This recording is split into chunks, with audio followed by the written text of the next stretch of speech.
साई सच्चरित्र अध्याय 3। श्री साई बाबा की स्वीकृति, आज्ञा और प्रतिज्ञा, भक्तों के कार्य समर्पण, बाबा की लीलाएं, ज्योतिस्तंभ स्वरूप, मातृ प्रेम, रोहिला की कथा, उनके मधुर अमृतोपदेश, श्री साई बाबा की स्वीकृति और वचन देना।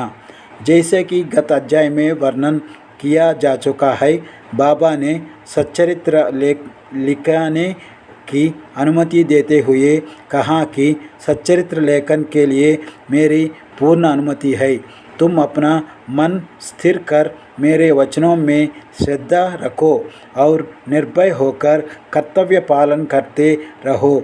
यदि मेरी लीलाएं लिखी गई तो अविद्या का नाश होगा तथा ध्यान व भक्तिपूर्वक श्रवण करने से दैहिक बुद्धि नष्ट होकर भक्ति और प्रेम की तीव्र लहर प्रवाहित होगी और जो इन लीलाओं की अधिक गहराई तक खोज करेगा उसे ज्ञान रूपी अमूल्य रत्न की प्राप्त हो जाएगी। इन वचनों को सुनकर हेमंत पंत को अतिहर्ष हुआ और वे निर्भय हो गए। उन्हें दृढ़ विश्वास हो गया कि अब कार्य अवश्य ही सफल होगा। बाबा ने क्षमा की और दृष्टिपत कर कहा, जो प्रेमपूर्वक मेरा नाम स्मरण करेगा मैं उसकी समस्त इच्छाएं पूर्ण कर दूंगा। उसकी भक्ति में उत्तरोत्तर वृद्धि होगी। जो मेरे चरित्र और कृत्यों का श्रद्धापूर्वक गायन करेगा उसकी मैं हर प्रकार से सदैव सहायता करूँगा। जो भक्तगण हृदय और प्राणों से मुझे चाहते हैं उन्हें मेरी कथाएं श्रवण कर स्वभावतः प्रसन्नता होगी। विश्वास रखो कि जो कोई मेरी लीलाओं की कीर्तना करेगा उसे परमानंद और चिर संतोष की उपलब्धि हो जाएगी।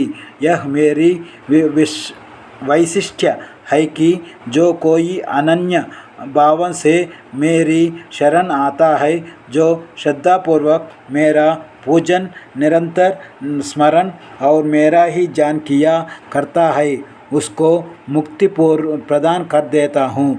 जो नित्य प्रति मेरा नामस्मरण और पूजन कर मेरी कथाओं और लीलाओं का प्रेम पूर्वक मनन करते हैं, ऐसे भक्तों में सांसारिक वासनाएं और अज्ञान रूपी प्रवृत्तियां कैसे ठहर सकती है। मैं उन्हें मृत्यु के मुख से बचा लेता हूँ। मेरा कथाएं श्रवण करने से मुक्ति हो जाएगी। अतः मेरी कथाओं को श्रद्धापूर्वक सुने, मन्ना करे। सुख और संतोष प्राप्ति का सरल मार्ग ही यही है। इससे श्रोताओं की चित्त को शांति प्राप्त होगी और जब ज्ञान प्रकट और विश्वास दृढ़ हो जाएगा तब अखंड चैतन्य धन से अभिन्नता प्राप्त हो जाएगा। केवल साई साई के उच्चारण मात्र से ही उनके समस्त पाप नष्ट हो जाएंगे। भिन्न भिन्न कार्यों को भक्तों को प्रेरणा। भगवान अपने किसी भक्तों को मंदिर, मठ, किसी को नदी के तीर पर घट बनवाने, किसी को तीर्थ पर्यटन करने और किसी को भागवत कीर्तन करने एवं भिन्न भिन्न कार्य करने के प्रेरणा देती है। परंतु उन्होंने मुझे साई सच्चरित्र लिखने की प्रेरणा दी। मुझे किसी भी विद्या का पूर्ण ज्ञान न होने के कारण मैं इस कार्य के लिए सर्वदा अयोग्य था।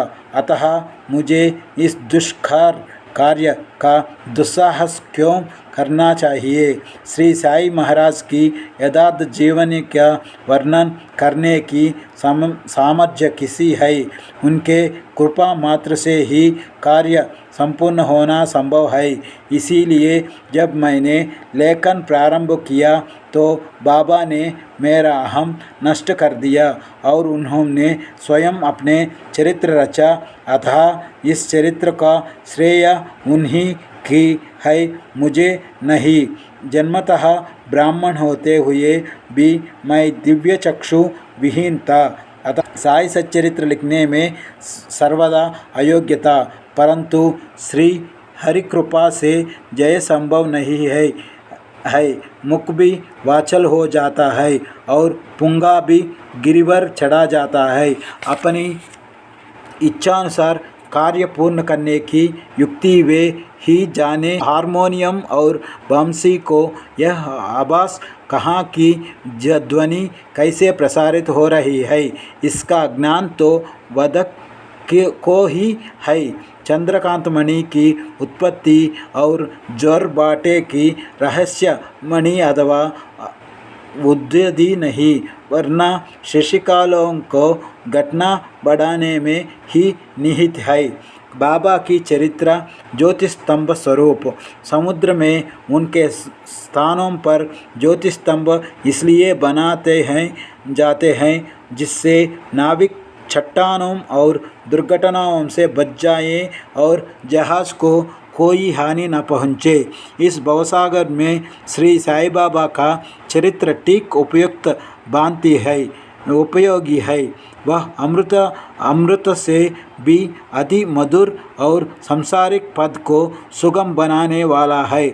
जब वह कानों के द्वार हृदय में प्रवेश करते हैं तब दैहिक वृद्धि नष्ट हो जाती है और हृदय में एकत्रित करने से समस्त कुशकाएँ लोप हो जाती है, अहंकार ही विनाशा हो जाता है। तदा बौद्धिक आवरण लुप्त होकर ज्ञान प्रकट हो जाता है। बाबा की विश्वाद्ध कीर्त का वर्णन निष्ठापूर्वक श्रवण करने से भक्तों के पाप नष्ट हो गए, अतः यह मोक्ष प्राप्ति का भी सरल साधन है। सत्ययुग में शाम तथा धाम, त्रेता में युग त्याग, द्वापर में पूजन और कलयुग में भगवत कीर्तन ही मोक्ष का साधन है। यह अंतिम साधना चारों वर्णों के लोगों को साध्य भी होता है। अन्य साधना योग, त्याग, ज्ञान, धारण आदि आचरण करने में कठिन है, परंतु चरित्र तथा हरिकीर्तना का श्रवण तो अन्यथा अत्यंत ही सुलभ है। केवल उन पर ध्यान देने की ही आवश्यकता है। कथा श्रवण और कीर्तन से इंद्रियों की स्वाभाविक विषयासक्ति नष्ट हो जाती है और भक्तिवासन रहित होकर आत्म साक्षात्कार की और अग्रसर हो जाता है। इसी फल को प्रदान करने के हेतु उन्होंने सच्चरित्र की रचना कराई। भक्तगण अब सरल पूर्वक चरित्र का अवलोकन करें और सदा ही उनके मनोहर स्वरूप का जानकर गुरु और भागवत भक्ति के अधिकारी बने तथा निष्काम होकर आत्म साक्षात्कार का प्राप्त हो। साई सच्चरित्र का सफलता पूर्वक समर्पण होना यही साई महिमा ही समझो। हमें तो केवल एक निमित्त मात्र की बनाया गया है। मातृ प्रेम, गाय का अपने बछड़े पर प्रेम सर्वविदित ही है। उसके स्तवन सदैव दुग्ध से पूर्ण रहते हैं और जब भूख बछड़ स्तन की ओर दौड़कर आता है तो दुग्ध की धारा स्वतः प्रवाहित होने लगती है। उसी प्रकार माता भी अपने बच्चे की आवश्यकता का पहले से ही जान रखती है और ठीक समय पर स्तनपान करती है। वह बालक का श्रृंगार उत्तम ढंग से करती है, परंतु बालक के इसका कोई भान ही नहीं होता। बालक के सुंदर श्रृंगारादि को देखकर माता के हर्ष कर परावर नहीं रहता। माता का प्रेम विचित्र, असाधारण और निस्वार्थ है, जिसकी कोई उपमा नहीं है।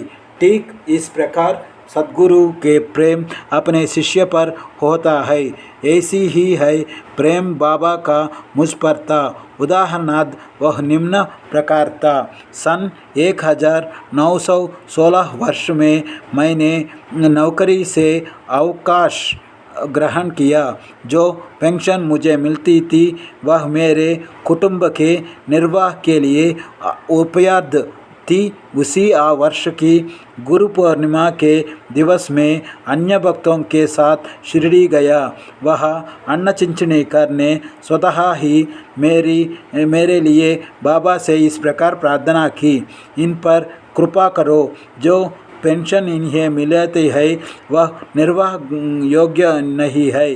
कुटुंब में वृद्धि हो रही है। कृपया और कोई नौकरी दिल दीजिए ताकि इनकी चिंता दूर हो और सुखपूर्वक रहे। बाबा ने उत्तर दिया कि इन्हें नौकरी मिली जाएगी, परंतु अब इन्हें मेरी सेवा में आनंद लेना चाहिए। इनकी इच्छाएं सदैव पूर्ण होगी। इन्हें अपना ज्ञान मेरे और आकर्षित कर अधार्मिक तथा दुष्टजनों की संगीत से दूर रहना चाहिए। इन्हें सबसे दया और नम्रता का बर्ताव और अंतःकरण से मेरी उपासना करनी चाहिए। यदि ये इस प्रकार आचरण कर सके तो नित्यानंद के अधिकारी हो जाएगी। रोहिला की कथा। यह कथा श्री साई बाबा के समस्त प्राणियों पर समान प्रेम की सूचक है। एक समय रोहिला जाति का एक मनुष्य शिरडी में आया। वह ऊंच पूरा सुदृढ़ एवं सुगठित शरीर का था। बाबा के प्रेम से मुग्ध होकर वह शिरडी में ही रहने लगा। वो आठों प्रहर अपने उच्च और कर्कश आवाज़ में कुरान शरीफ के कलमा पढ़ता और अल्लाह अकबर के नारे लगाता था। शिरडी के अधिकांश लोग खेतों में दिन भर काम करने के पश्चात जब रात्रि में घर लौटते रही रोहिला की कर्कश पुकारें उनका स्वागत करती थी। इस कारण उन्हें रात्रि में विश्राम न मिलता था, जिससे वे अधिक कष्ट और असुविधा का अनुभव करने लगा। कई दिनों तक तो वे मौन रहे, परंतु जब कष्ट असहनीय हो गया तब उन्होंने बाबा की समीप जाकर रोहिला को मन कर इसी उत्पात को रोकने का प्रार्थना की। बाबा ने उन लोगों की इस प्रार्थना पर ध्यान न दिया। इसके विपरीत गांव वालों को आंडे हाथों लेते हुए बोले कि वे अपने कार्य पर ही जान दे और रोहिला की और जान न दे। बाबा ने उनसे कहा कि रोहिला की पत्नी बुरी स्वभाव की है और वह रोहिला को तथा मुझे अधिक कष्ट पहुंचती है, परंतु वह उसके कलमों के समक्ष उपस्थित होने का साहस करने में असमर्थ है और इसी कारण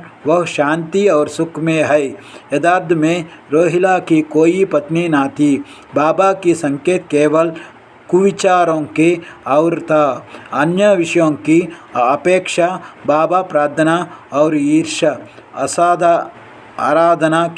ईशा आराधना को महत्व देते थे। अतः उन्होंने रोहिला के पक्ष का समर्थन कर ग्रामवासियों को शांतिपूर्वक थोड़े समय तक उत्पात सहन करने का परामर्श दिया। बाबा के मधुर अमृतोपदेश। एक दिन दोपहर की आरती के पश्चात भक्तगण अपने घरों के लौट रहे थे। बाबा तब ने निम्नलिखित अति सुंदर उपदेश दिया। तुम चाहो यही भी रहो, जो इच्छा हो सो करो, परंतु यह सदैव स्मरण रखो कि जो कुछ तुम करते हो वह सब मुझे जाता है। मैं ही समस्त प्राणियों को प्रभु और गट गट में व्याप्त हो। मेरे ही उदर में समस्त जड्वा चेतना प्राणी समय हुए है। मैं ही समस्त ब्रह्मांड का निर्माण करता वह संचालक हूँ। मैं ही उत्पत्ति स्थिति व संहार करती हूँ। मेरी भक्ति करने के वालों को कोई हानि नहीं पहुँचे सकता। मेरे ज्ञान की उपेक्षा करने वाला माया का पाशा में फांस जाता है। समस्त जंतु चींटियाँ तथा दृश्यमान परिवर्तन और स्थिति स्थायी विश्व में मेरे ही स्वरूप है। इस सुंदर तथा अमूल्य उपदेश के श्रवण कर मैंने तुरंत यह दृढ़ निश्चय कर लिया कि अब भविष्य में अपने गुरु के अतिरिक्त अन्य किसी मानव की सेवा न करूँगा। तुझे नौकरी मिल जाएगी। बाबा के इन वचनों का विचार मेरे मस्तिष्क में बराबर चक्कर काटने लगा। मुझे विचार आने लगा, क्या सचमुच ऐसा घटित होता है? भविष्य की घटनाओं से स्पष्ट है कि बाबा के वचन सच्चे निकल और मुझे अल्प काल के लिए नौकरी मिला गया। इसके पश्चात मैं स्वतंत्र होकर एक चित्त से जीवन पर्यंत बाबा की सेवा करता रहा। इस अध्याय को समाप्त करने से पूर्व मेरे पाठकों से विनम्र प्रार्थना है कि वह समस्त बाधाओं जैसे आलस्य, निद्रा, मन की चंचलता व इंद्रिय अस्थिरता दूर कर और एक चित्त हो अपना जान बाबा की लीलाओं की ओर दे और स्वाभाविक प्रेम निर्माण कर भक्ति रहस्य को जाने तथा अन्य साधनों में व्यर्थ श्रमित न हो। उन्हें केवल एक सुगम उपाय का पालन करना चाहिए और वह है श्री साई लीलाओं का श्रवण। इससे उनका अज्ञान नष्ट होकर मोक्ष का द्वार खुल जाएगा। जिस प्रकार अनेक स्थानों में भ्रमण करते हुए भी लोभी पुरुष अपने गाड़े हुए धन के लिए सत्चित्तता रहता है, उसी प्रकार श्री साई को अपने हृदय में ग्रहण करो। अगले अध्याय में श्री साई बाबा के शिरडी आगमन का वर्णन होगा। श्री सद्गुरु साईनाथार्पणमस्तु। शुभम भवतु। श्रीनिवासो विजयते।